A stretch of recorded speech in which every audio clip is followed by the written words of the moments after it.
Well, today we're on a little bit different mission. The last video I put out was Bales Machine, Steve Bales, there in Lathe, Texas, doing the plastic gear on the GM steering column rack works the actuator that works the ignition switch. I asked him, hey, when I got home, what is the dimension of the bottle?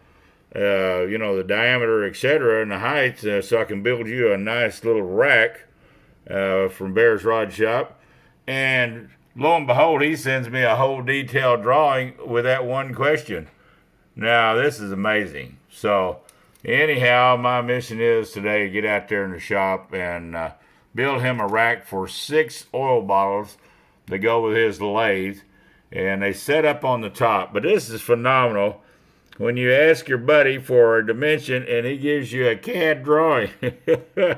Top of the hat to you, Steve. Who would have known?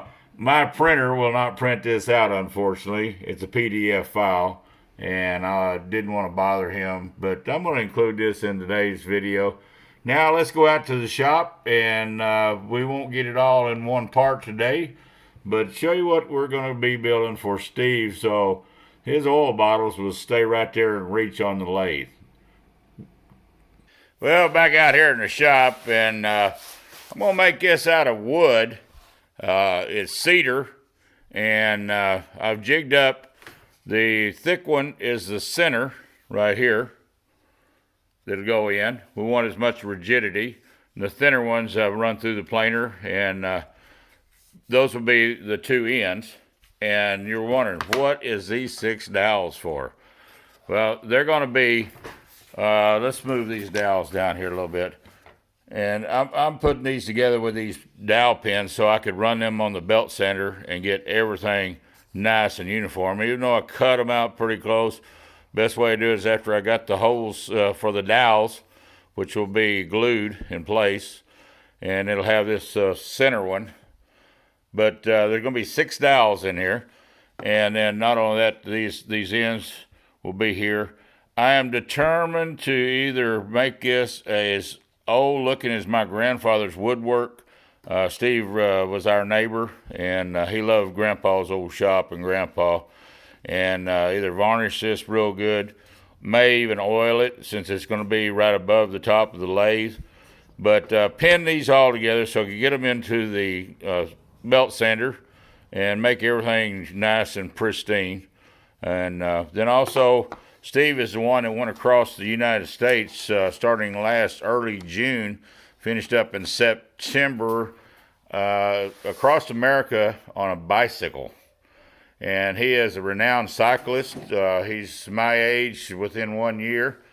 At 66, I believe, is when he went across. And I'm 68, but that's been almost a year ago. He's going to do it again, go across Route 66, and we're going to sure cheer him on. Now he's retired, and excellent machinist. So we're going to get back in another part when this is further done. Even thinking about skinning this in real thin aluminum and do some engine turning on it. Just not real for sure. I've gotten kind of carried away with this project and brainstorming what we're going to do. May even come in here and get in a touring bike scenario and either wood burn it in or engrave it. And then over maybe here, Bales Machine, possibly some more, either that or engine turning would look really good.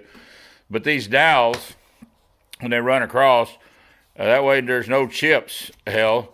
And the bottles that you just saw off the computer grid, they're only 187 across, and they're about 5 1/4 tall. But this will set in there, and then he can reach up there, and there ain't going to be any chips hanging around on a shelf and blow them off. And so come back and visit us, and Bales Machine Shop again.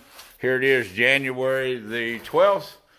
Beautiful day out in Texas, 27 this morning. Going to be about 65 this afternoon. Please share, come back and visit, and follow us on this little small woodworking project and we might surprise you. We don't know what we're going to come up with exactly, but one last look here at the, oh, I'm going to say I'm no machinist by far, but anyhow, I do like and enjoy working in some wood, and these dowels are going to be plenty stout, and it's going to be a little different, and it's going to be a bracket that 3 arms that'll go up and go over the top of his lathe. And y'all please come back and visit and see what happens in part 2.